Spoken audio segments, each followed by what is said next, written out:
Assalamualaikum warahmatullahi wabarakatuh. Salam semangat kepada mahasiswa Sekolah Tinggi Teknologi Terpadu Nur Fikri di mata kuliah Etika Profesi, Program Studi Teknik Informatika dan Sistem Informasi.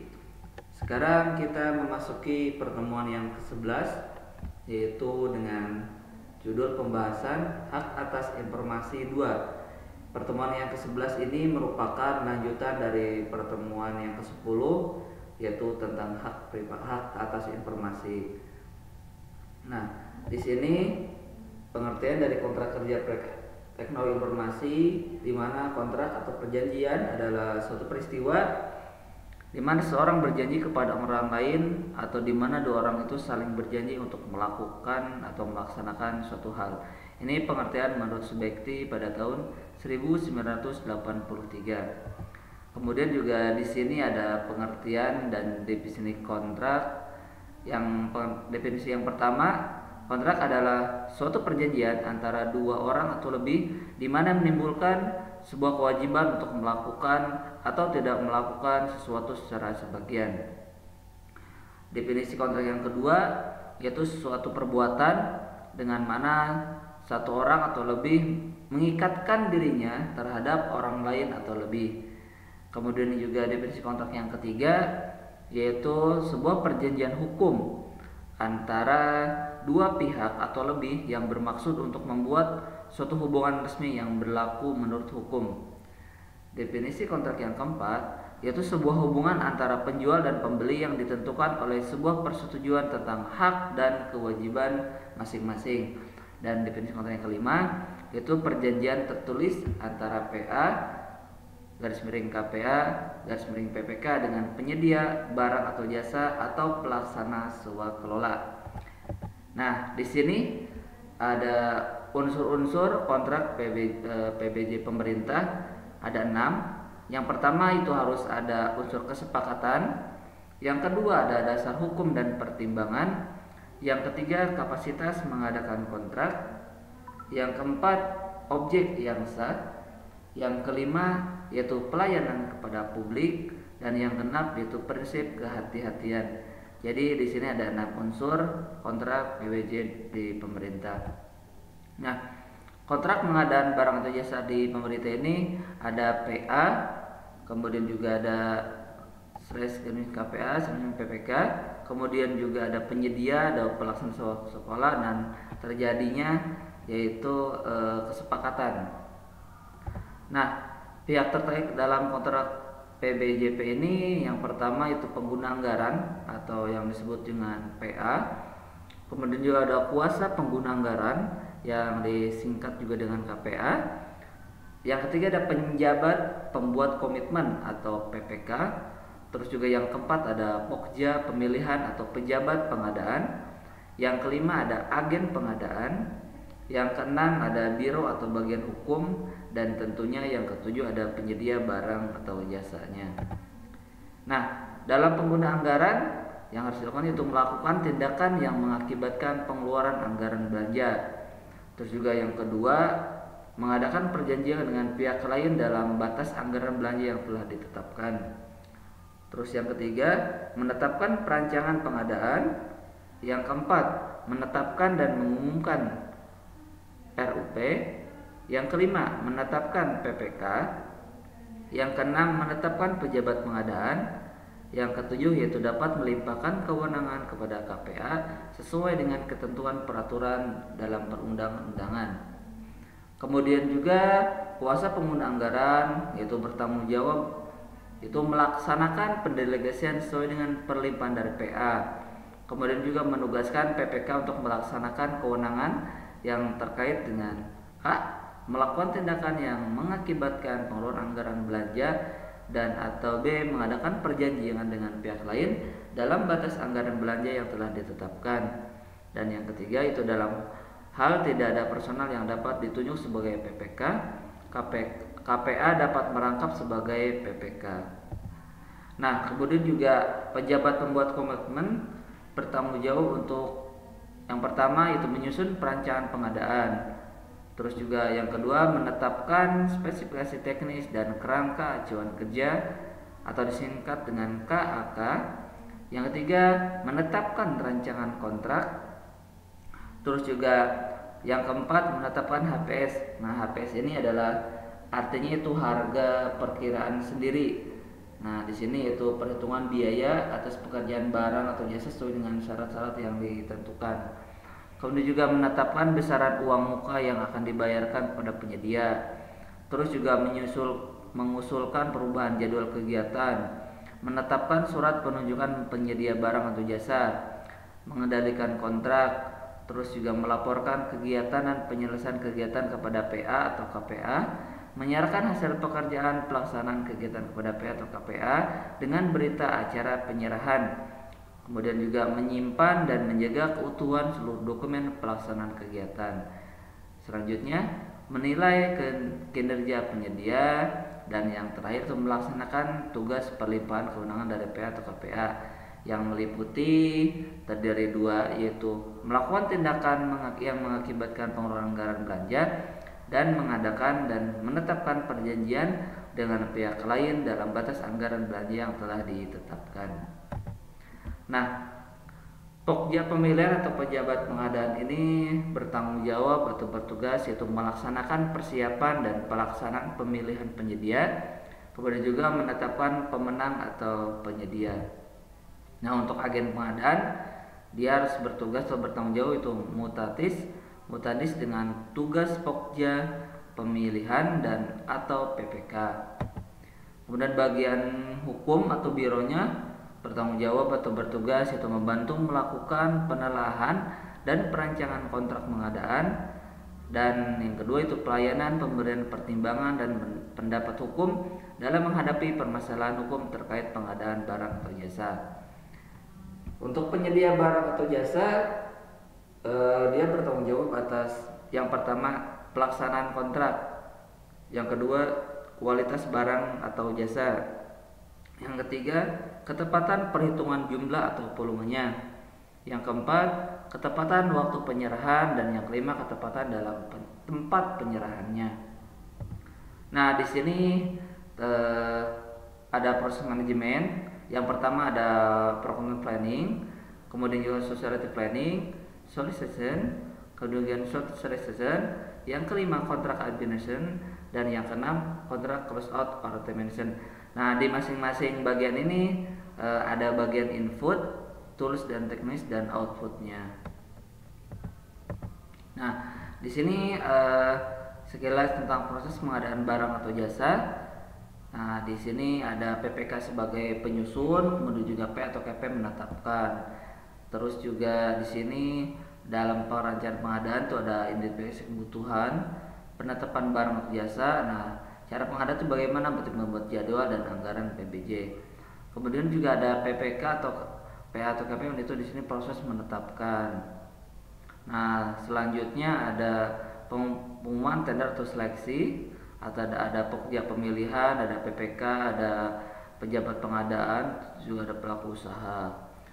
Nah, kemudian juga di sini ada penetapan SPPBJ atau tanda tangan kontrak. Di sini sudah ada PPK ditambah penyedia dan penyelenggara swasembada, dan di proses terakhir itu ada pemeriksaan administrasi, serah terima pekerjaan, serah terima aset. Nah, di sini ada PPHP atau PJPHP dan PA atau PPA. Nah, bagaimana gitu kan cara menggabungkan atau menjadi jembatan? Karena di sini adanya aplikasi dan ada jasa konsultasi.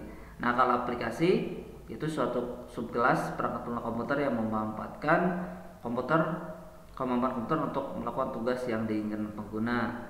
Nah, sedangkan jasa konsultasi ini itu jasa layanan profesional yang membutuhkan keahlian tertentu di berbagai bidang keilmuan yang mengutamakan adanya olah pikir.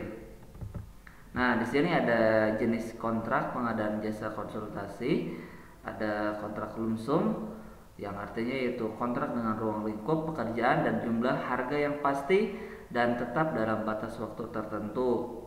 Seperti semua risiko sepenuhnya ditanggung oleh penyedia. Kemudian juga ada ketentuan berorientasi kepada pengeluaran, dan yang terakhir yaitu pembayaran didasarkan pada tahapan produk atau pengeluaran yang dihasilkan sesuai dengan kontrak.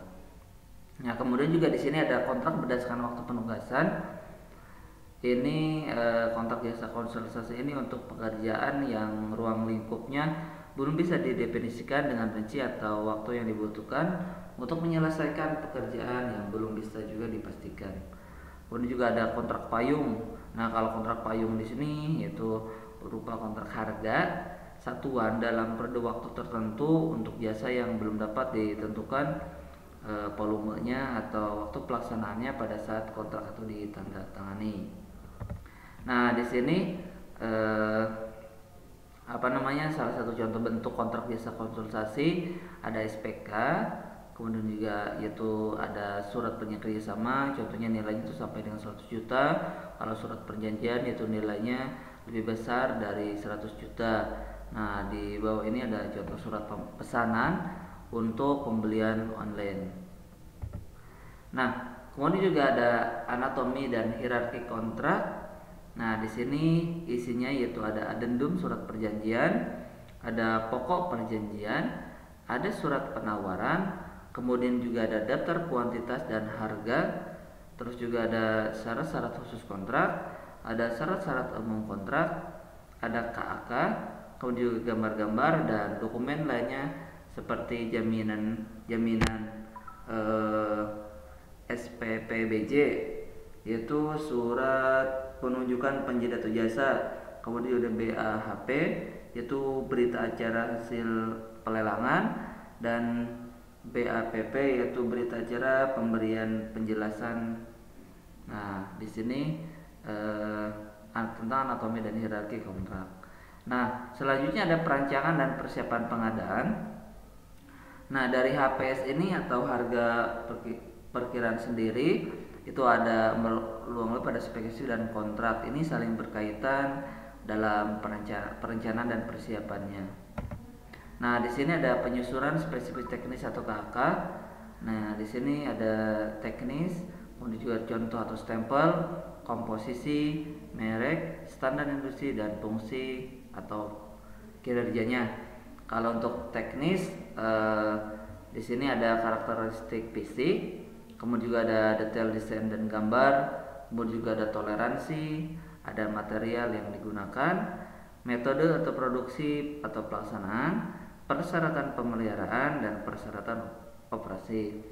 Kemudian juga dalam tabel sampel, yang pertama yaitu dinyatakan dalam bentuk jasa yang hendak dibeli. Contohnya kain untuk pengadaan seragam. Untuk komposisi itu dinyatakan dalam bentuk barang atau jasa untuk yang hendak dibeli, seperti ada komposisi bahan kimia dalam pengadaan obat. Untuk merek di sini dinyatakan dalam bentuk merek barang atau perusahaan tempat barang tersebut dihasilkan.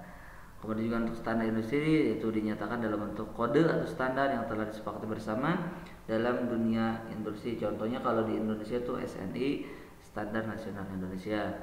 Untuk fungsi atau kinerja dinyatakan dalam bentuk fungsi atau kinerja dalam barang jasa yang hendak dibeli, seperti fungsi alat dan kapasitas mesin.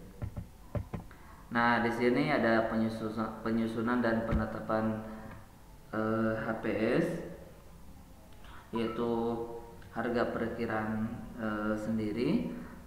Dalam tabel pengadaan barang ada komponen biaya, yaitu seperti harga barang pengiriman, keuntungan dari biaya overhead, terus juga biaya instalasi, suku cadang, biaya operasional dan pemeliharaan, dan yang terakhir ada biaya pelatihan.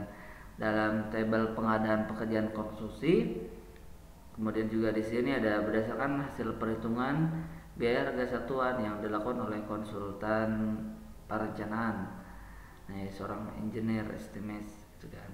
Terus juga ada pengadaan jasa konsultasi, ada perhitungan berbasis biaya, perhitungan berbasis pasar, dan ada juga perhitungan berbasis keahlian. Untuk pengadaan jasa lainnya, untuk komponen biayanya itu ada upah tenaga kerja, penggunaan bahan atau material dan peralatan, keuntungan dan biaya overhead, transportasi dan biaya lain berdasarkan jenis jasa lainnya. Nah, di sini hal yang dilakukan yang pertama yaitu tahap persiapan. di mana tahap persiapan ini yaitu menentukan langkah pertama itu menentukan apakah semua pihak yang terlibat secara hukum telah memenuhi persyaratan untuk berpartisipasi. Kemudian juga ada mengevaluasi dasar yang akan menjadi pertukaran dalam perjanjian, misalnya barang atau pekerjaan dengan uang. Terus juga yang ketiga, memahami maksud dan kontrak dari kontrak secara hukum, apakah kontrak yang akan dilakukan diperbolehkan secara hukum atau tidak. Yang keempat, menentukan adanya kesepakatan awal, yaitu adanya penawaran dan penerimaan dari pihak-pihak. Nah, setelah proses persiapan, yang selanjutnya itu prosedur penyusunan kontrak. Untuk tahap perumusan atau penulisan format kontrak, yang pertama itu mulailah penulisan format kontrak dengan aspek-aspek dasar, adanya judul kontrak, tanggal, kemudian juga siapa yang akan melakukan kontrak. Yang kedua, buatlah detail dari barang atau jasa yang dipertukarkan dengan nilai tertentu, termasuk metode pembayaran, kualitas, dan serah terima. Yang ketiga, tambahkan perjanjian tentang kerahasiaan jika diperlukan. Yang keempat, memasukkan metode penyelesaian perselisihan ke dalam kontrak. Yang kelima, tambahkan klausal yang menjelaskan metode untuk pemutusan kontrak. Yang keenam, periksa semua klausal dan yakin bahwa kontrak sesuai dengan hukum yang berlaku. Yang ketujuh, tempatkan halaman terakhir sebagai tempat untuk menandatangani format kontrak dokumen. Yang kedelapan, minta bagian legal hukum atau orang yang punya keahlian untuk menelaah semua klausul kontrak. Yang kesembilan, ajukan kepada pihak yang mempunyai otoritas untuk mengesahkan kontrak jika ada masukan. Tahap kesepakatan terhadap perjanjian kontrak. Yang pertama, komunikasikan tanya kontrak yang telah dibuat kepada pihak lain. Nah, di sini masing-masing itu diberi waktu pihak untuk menelaah dan bersifatnya terbuka jika ada hal yang harus dirubah. Kemudian juga yang kedua, negosiasikan sampai kesepakatan dapat tercapai. Terus juga yang ketiga, nah di sini ada penandatanganan kontrak. Terus juga yang keempat yaitu mengerti tugas dan tanggung jawabnya. Ingat bahwa setelah kontrak itu ditandatangani, maka semua pihak itu harus menyelesaikan tugas dan kewajibannya yang sudah tertera ke dalam kontrak. Nah, di sini untuk rumusan klausul kontrak yang pertama yaitu semua aspek yang harus disampaikan dituangkan dalam bentuk dokumen kontrak. Terus juga yang kedua, bagaimana menulis dokumen kontrak dengan cara, nah itu mempelajari dan berpikir secara jernih, mengucapkan dan menulis secara efektif serta mendengar dan membaca dengan pemahaman yang benar. Terus juga membuat klausul kontrak dengan cara yang presisi. Nah, terus juga seimbangkan keinginan untuk membuat klausul yang presisi dengan kalimat yang sederhana. Pergunakan bahasa yang sederhana.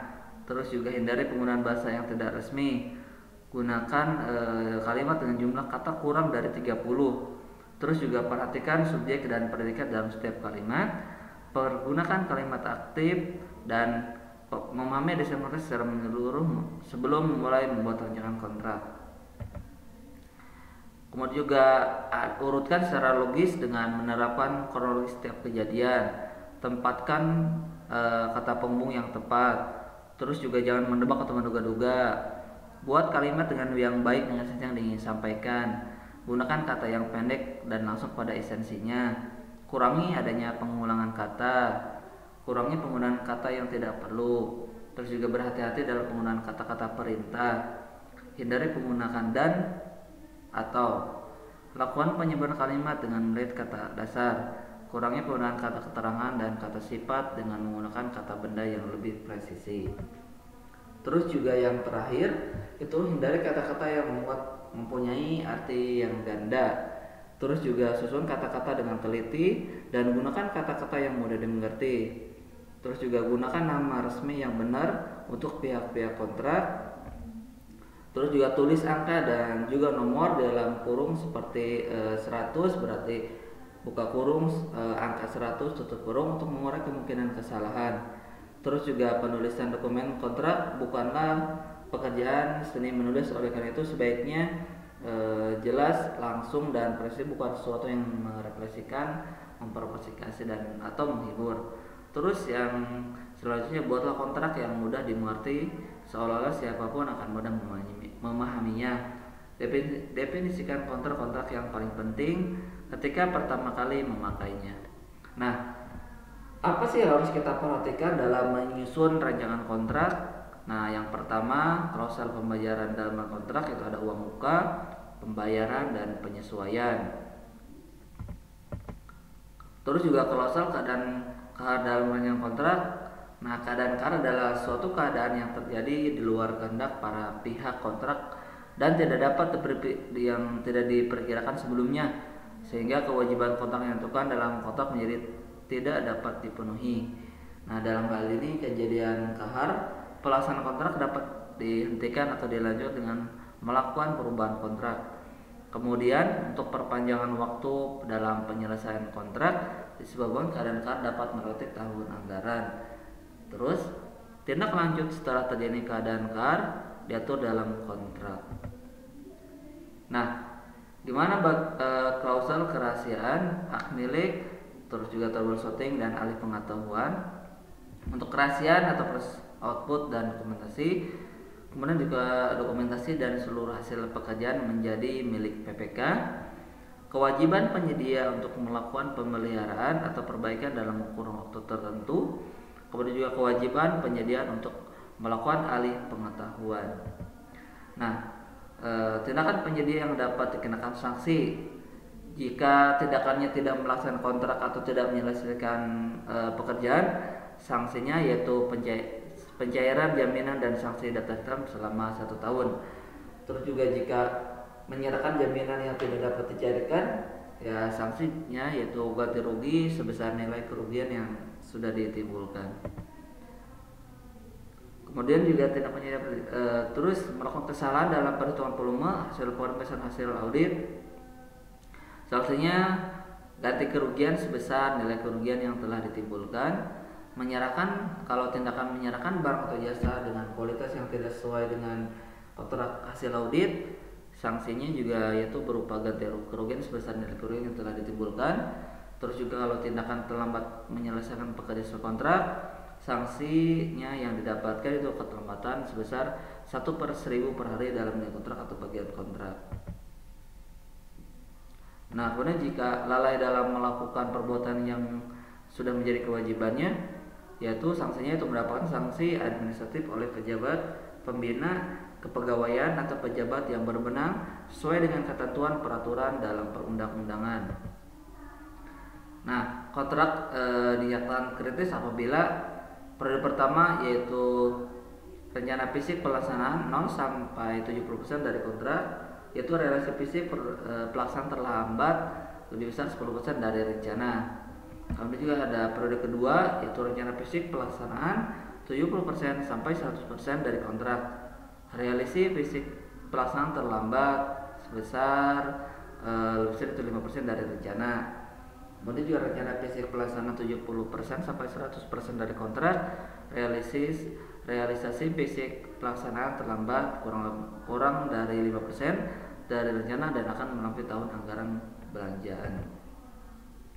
Nah, di sini ada klausul penanganan kontrak kritis dalam rancangan kontrak, ada penanganan kontrak kritis melalui rapat pembuktian yaitu SCM.